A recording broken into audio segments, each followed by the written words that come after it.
Saya dari kelompok 6 dan di presentasi kali ini kelompok kami akan mempresentasikan tentang akuntansi partai. Sebelumnya saya akan menjelaskan tentang apa definisi sebenarnya partai politik tersebut. Definisi dari partai politik. Partai politik adalah sekelompok manusia yang terorganisir secara stabil yang mempunyai tujuan untuk merebut dan mempertahankan kekuasaan pemerintahan bagi pemimpinnya, dan berdasarkan penguasaan ini memberikan kemanfaatan kepada anggota partainya baik bersifat material maupun ideal. Peran atau fungsi akuntansi dalam lingkungan partai politik yaitu dibagi menjadi dua. Yang pertama pihak internal dan yang kedua pihak eksternal. Pihak internal yaitu terdiri dari satu, ketua partai politik. Ketua partai politik ini menggunakan akuntansi untuk menyusun perencanaan, mengevaluasi kemajuan yang dicapai usaha dalam memenuhi tujuan, dan melakukan tindakan-tindakan koreksi yang diperlukan. Keputusan yang diambil itu harus berdasarkan informasi akuntansi seperti menentukan peralatan, berapa persediaan ATK yang harus ada di bagian perlengkapan, dan lain-lain. Yang kedua yaitu staf. Staf ini berkepentingan dengan informasi mengenai transparansi pelaporan kegiatan dan pelaporan keuangan partai politik. Staf juga tertarik dengan informasi yang memungkinkan untuk menilai kemampuan organisasinya dalam melaksanakan administrasi keuangan di tingkat partai politik dan sebagai cermin akuntabilitas publik. Yang ketiga yaitu pemerintah. Pemerintah baik pusat maupun daerah ini berkepentingan atas laporan pertanggungjawaban partai politik yang telah diaudit oleh BPK atas penggunaan dana bantuan keuangan dari APBN dan APBD. Yang kedua yaitu tadi dari pihak eksternal. Dari pihak eksternal itu terdiri satu, donatur. Donatur ini berkepentingan dengan informasi mengenai keseriusan dan kredibilitas partai politik untuk menjalankan program-program pencerdasan masyarakat secara politik. Para donatur juga ingin mengetahui laporan keuangan atas dana yang telah diberikan untuk partai politik.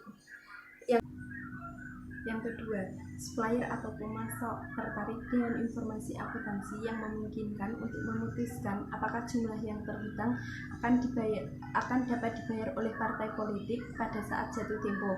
Yang ketiga yaitu konstituen atau basis massa. Ini adanya laporan keuangan partai politik yang transparan dan akuntabel akan mengundang simpati masyarakat dan akan dapat menipis isu miring bahwa partai politik hanya aktif sewaktu pemilu dan setelah pemilu kembali melupakan rakyat. Tujuan umum partai politik adalah mewujudkan cita-cita nasional bangsa Indonesia sebagaimana tercantum dalam pembukaan Undang-Undang Dasar Negara Republik Indonesia tahun 1945, yaitu mengembangkan kehidupan demokrasi berdasarkan Pancasila dengan menjunjung tinggi kedaulatan rakyat dalam negara kesatuan Republik Indonesia dan mewujudkan kesejahteraan bagi seluruh rakyat Indonesia. Tujuan khusus partai politik adalah memperjuangkan cita-citanya dalam kehidupan bermasyarakat, berbangsa, dan bernegara yang diwujudkan secara konstitusional. Akuntansi organisasi non-pemerintah yaitu nilai, visi, dan misi yang dianut dan diperjuangkan tersebut memengaruhi karakter organisasi LSM, termasuk kelompok pendanaan dan kelompok masyarakat yang menjadi objek programnya.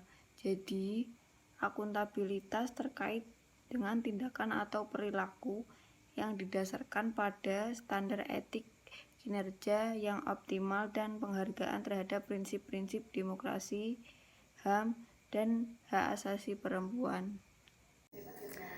Tujuan akuntabilitas LSM bahwa akuntansi berperan untuk menghasilkan dan menyediakan informasi yang bersifat kuantitatif, terutama yang bersifat keuangan. Tujuan utama adalah akuntansi dalam LSM adalah menyediakan informasi keuangan yang berguna bagi manajemen dan pihak eksternal LSM. Ciri-ciri organisasi nirlaba. 1. Sumber daya entitas berasal dari para penyumbang yang telah diharapkan pembayaran kembali atas manfaat ekonomi yang sebanding dengan jumlah daya yang diberikan. Yang kedua, menghasilkan barang atau jasa tanpa bertujuan menumpuk laba. Dan kalau suatu entitas menghasilkan laba, maka jumlahnya tidak pernah dibandingkan dengan para pendiri atau pemilik entitas tersebut.